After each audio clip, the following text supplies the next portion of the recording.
பிரேமலதாவும் knocking த doors அப்படின்ற ஒரு கேள்வி. இவர் ஆட்சிக்கு வர வச்சுட்டா விஜய, எம்ஜிஆர் மாதிரி நம்ம ஒரு 20-25 வருஷத்துக்கு வெளியே தான் இருக்கணும், ஆட்சியில உட்கார விட கூடாதுன்னு சொல்லி அதுக்காக எந்த லெவலுக்கும் போலாம், எந்த பாவத்தையும் பண்ணலாம்னு உதயநிதி சபரீசன் ஃபார்முலா தான் நேற்று கூட்டணி கட்சி தலைவர்கள் கூட்டத்தை கூட்டினாரு. திமுகவை விட அதிகமா திட்டி இருக்காரு விஜய். திமுகவை விட படு கேவலமா பேசிட்டு இன்னைக்கு நாங்க தனிப்பட்ட முறையில விஜய் பேசுற RSS அனுப்பிச்சு ஆளுன்னு சொன்னா என்னங்க பாருங்க. Vijay is a great man, noble man, honest man. அடிமை அமித்ஷா, அடிமை பழனிசாமி பேசிட்டு, தமிழகத்தின் துரோகி பழனிசாமி பேசிட்டு, இன்னொரு பக்கம் உதயநிதி துடிக்கிறாரு. பதவி இல்லைன்னா அவர் கதி என்ன ஆகும்னு அவருக்கு தெரியும். ஸ்டாலின் அவருடைய அரசியல் வாழ்வில் செய்த பெருந்தவறு. இது ஒரு களங்கம், மாறாத களங்கம், மண்ணாங்கட்டி எல்லாத்தையும் கரைச்சு விட்டுடுச்சு அப்படின்றது வரலாறு பதிவு செய்தது. இதை யாரும் இல்ல கதை உருட்டுனாங்க புரட்டினாங்கன்னா சொல்லி இனி தப்பிக்க முடியாதுங்க. கவர்னர் எல்லா வேலையும் பண்ணுவாருன்னு கொஞ்சம் எவ்வளவு வெக்கம் கெட்டவர்கள் பாருங்க. பட்டமாக பதவி வெறி 100லயே பெரும்பான்மையை காட்டினார்னா இவர் எங்க போய் மூஞ்ச வச்சுக்குவாரு? இந்த நாட்டில் ஜனநாயகம் இருக்கா? ஆளுநர்களே இப்படிப்பட்ட அக்கிரமத்தை பண்றாங்கன்னா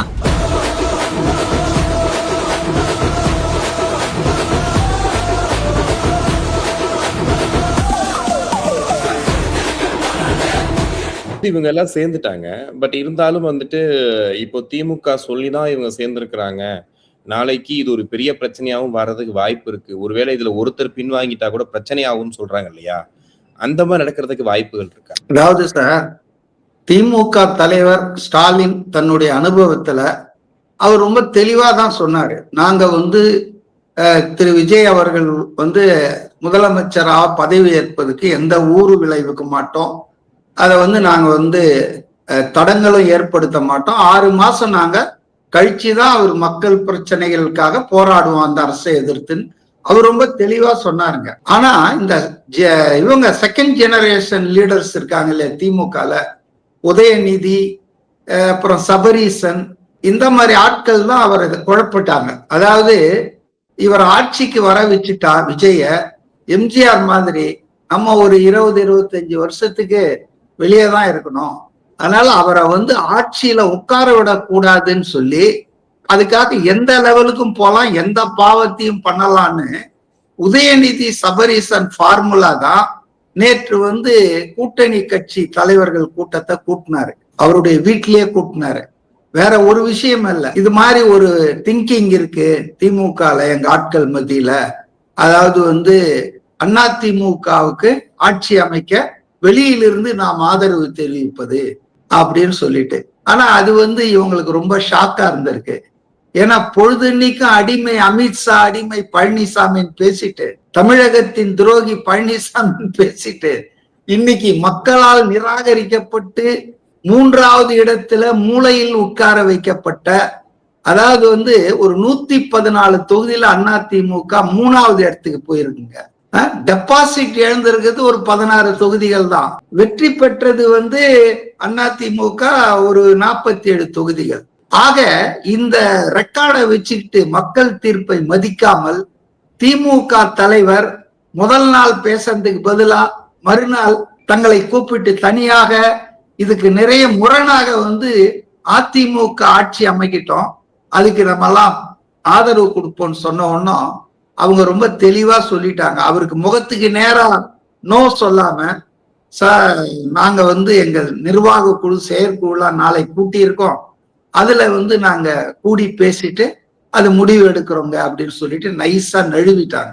இதுல தமாசு என்னன்னா, அவங்க போனதுக்கு அப்புறம் நேத்து திமுக சட்டமன்ற உறுப்பினர்கள் கூட்டம் நடைபெற்றது அண்ணா அறிவாலயத்துல. அந்த கூட்டத்துல அதாவது இந்த கூட்டணி தலைவர்களை திரு ஸ்டாலின் அவர்கள் அவரது இல்லத்துல சந்தித்து முடித்து அனுப்பிவிட்டு அறிவாலயத்துக்கு திமுக சட்டமன்ற உறுப்பினர்கள் கூட்டத்துல கலந்துக்கினார்.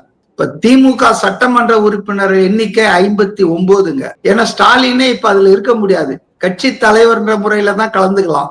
இந்த 59ல கூட உண்மையில் அவங்க உறுப்பினர் எண்ணிக்கை 57 தாங்க. 2 வந்து மதிமுக வேட்பாளர்கள் உதயசூரியன் சின்னத்துல போட்டி போட்டதால இந்த கணக்குல காட்டுறாங்க.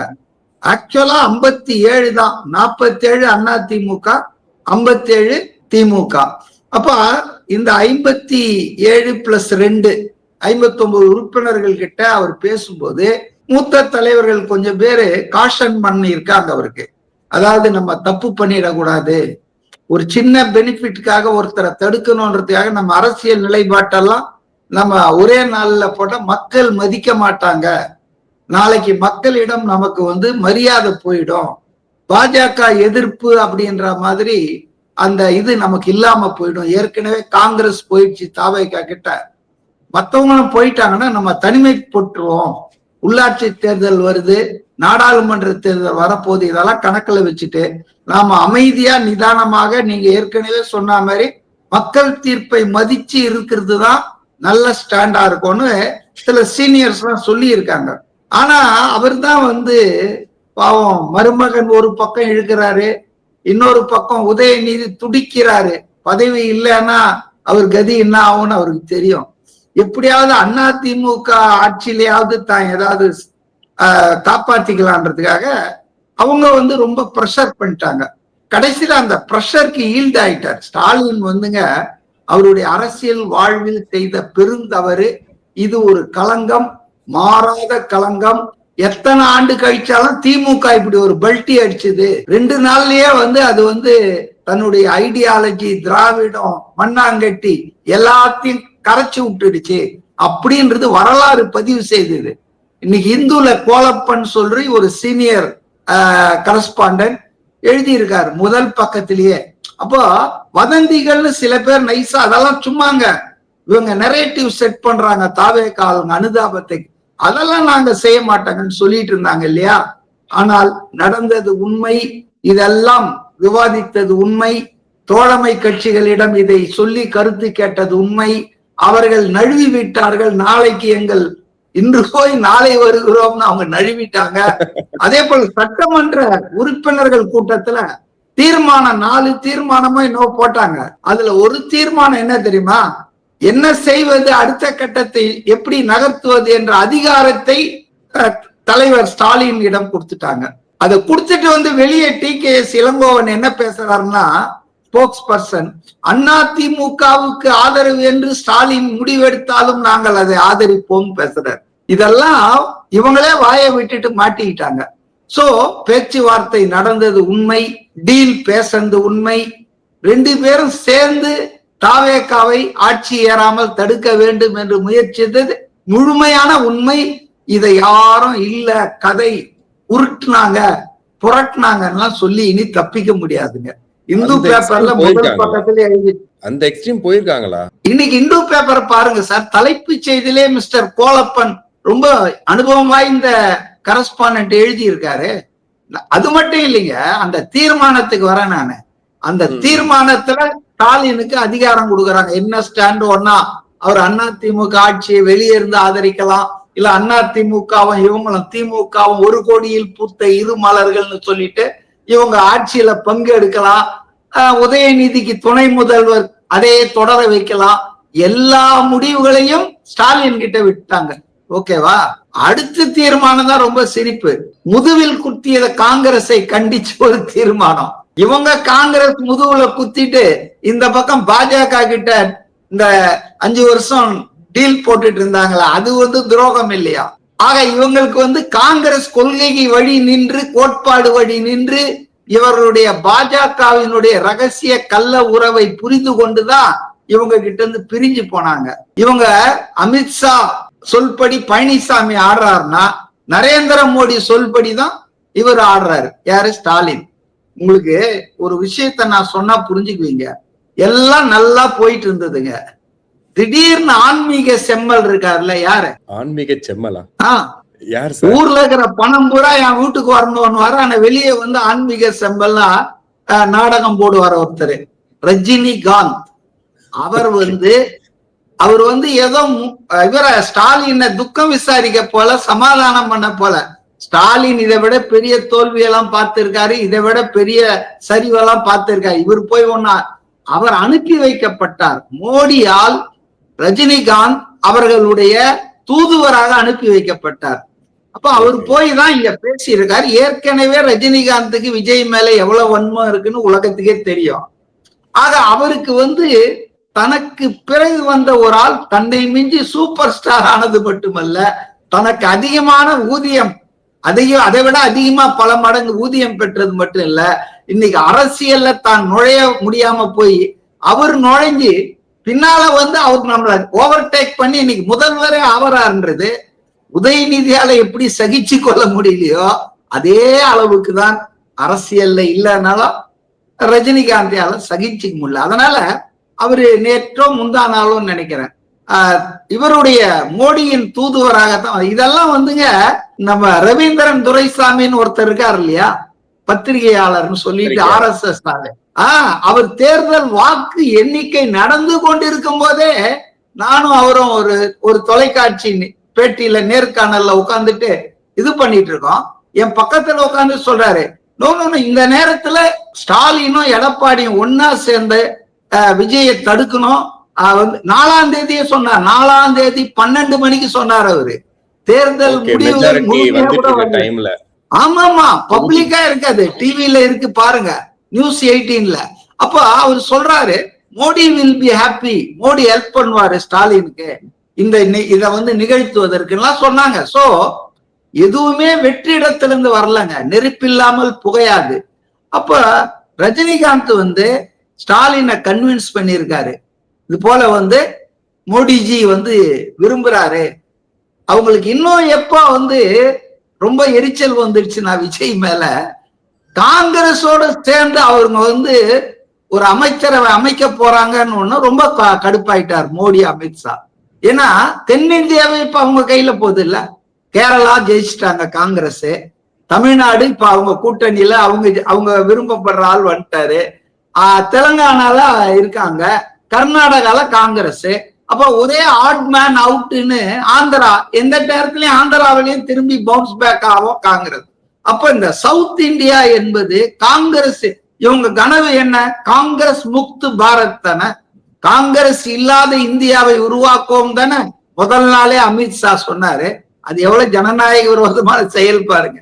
ஒரு அரசியல் கட்சி நீங்க தோக்கடிக்கலாம், அதிகாரத்து வராமல் தடுக்கலாம், அதெல்லாம் தேர்தல்ல பண்ணலாம்.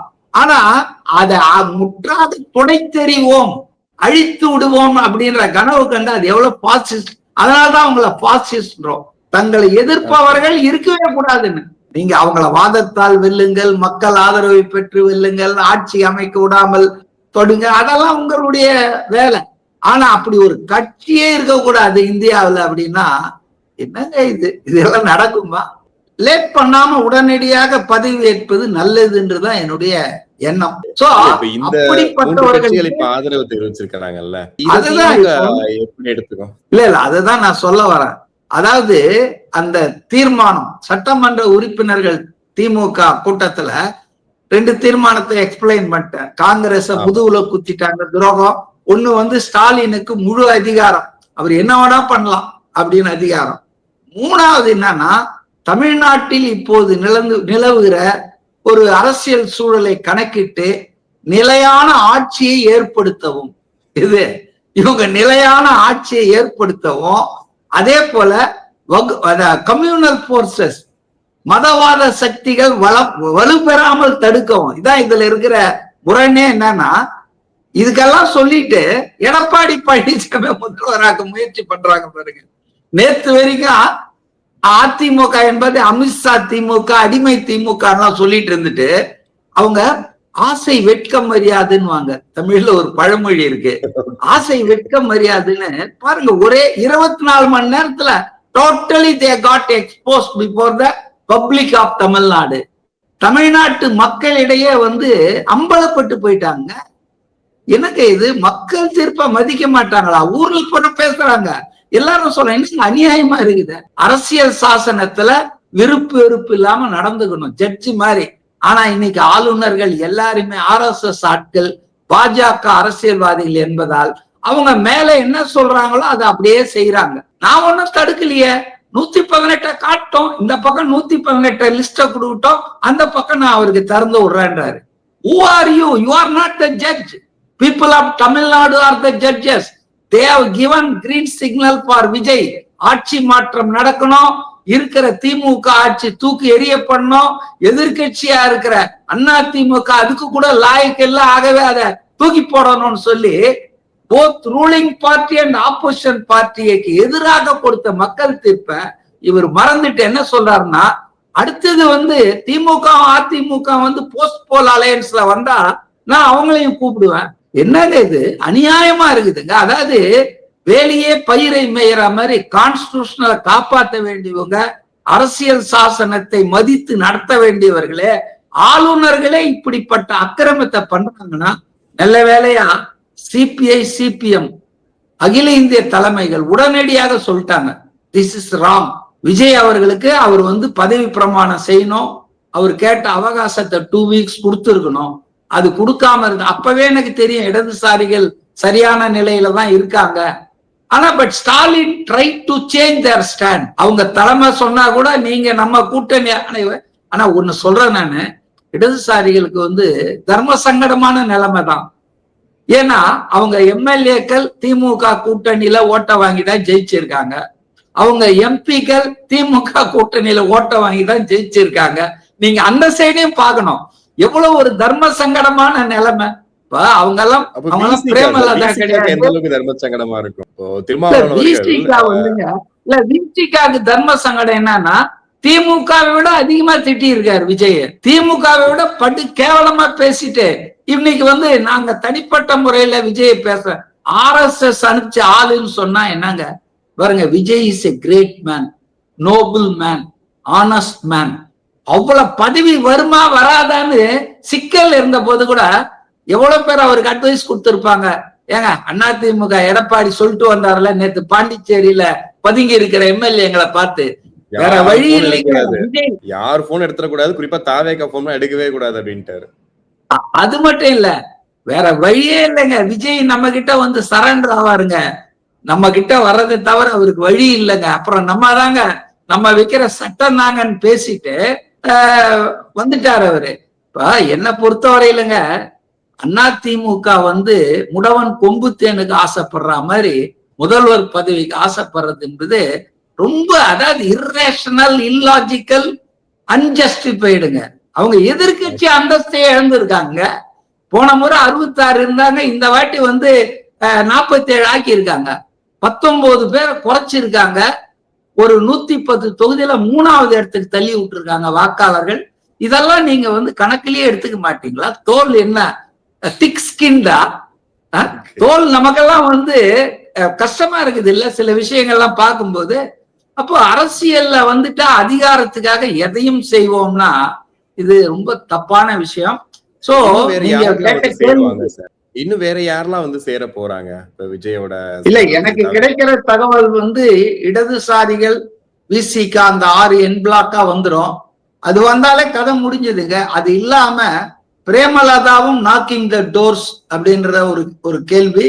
அடுத்தது வந்து நம்ம அமமுகல இருந்து ஒருத்தர் மன்னார்குடியில அமைச்சர் டிஆர்பி ராஜாவை தோக்கடிச்சார் இல்லையா, காமராஜ், அவரும் வந்துட்டு அவருக்கு இந்த கட்சி தாவல் தடை சட்டம் எல்லாம் வராது.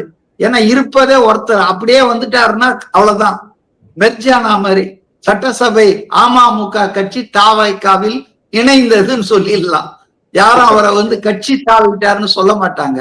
அதே போல வந்து அதிமுகல ஒரு கணிசமான எம்எல்ஏக்கள் முன்னாள் அமைச்சர் CV சண்முகம் அப்புறம் SP வேலுமணி தலைமையில கொஞ்சம் EPS தலைமைக்கு எதிராக கலகக்கூடிய உயர்த்திருக்கிறார்கள். அவங்க வந்து என்ன சொல்லியிருக்காங்கன்னா, நம்ம வந்து தாவேகா கூட போயிட்டு அவங்களுக்கு ஒரு நிபந்தனையற்ற ஆதரவு கொடுத்து தேவைப்பட்டால் ஆட்சியில பங்கு பெறுவோம், அவர் தான் கூட்டணிக்கு ஓகேன்னு சொல்லியிருக்காரு அப்படின்னு சொல்லியிருக்காங்க. ஆனா எடப்பாடி வந்து அமித்ஷா சொல்லியிருக்காரு போல இருக்குது, கவர்னர் அனுப்பிச்சு விடுறேன், நீ ஒன்னும் அவசரப்படாத, கவர்னர் எல்லா வேலையும் பண்ணுவாருன்னு. கொஞ்சம் எவ்வளவு வெக்கம் கெட்டவர்கள் பாருங்க. திமுகவும் அதிமுகவும் முந்தா நாள் வரைக்கும் என்ன சொல்லிட்டு இருந்தாங்க, கூட்டணி ஆட்சிக்கு தமிழக மக்கள் விரும்பவே மாட்டார்கள், தனி கட்சி ஆட்சி தான் சொன்னாங்களா இல்லையா? இன்னைக்கு எப்படிங்க கூட்டணி போட போறீங்க? எனக்கு இந்த சிவாஜி படத்துல சங்கர் ஒரு சீன் போடுவார் பாருங்க. அதாவது ரஜினியை எதிர்த்து அந்த கேரக்டர் எதிர்த்து 2 கட்சி ஆளுங்கட்சி எதிர்கட்சி எல்லாம் ஒன்னா சேர்த்துருவாங்க. அந்த சீன்லாம் ஞாபகம் இருக்கு அவங்களுக்கு?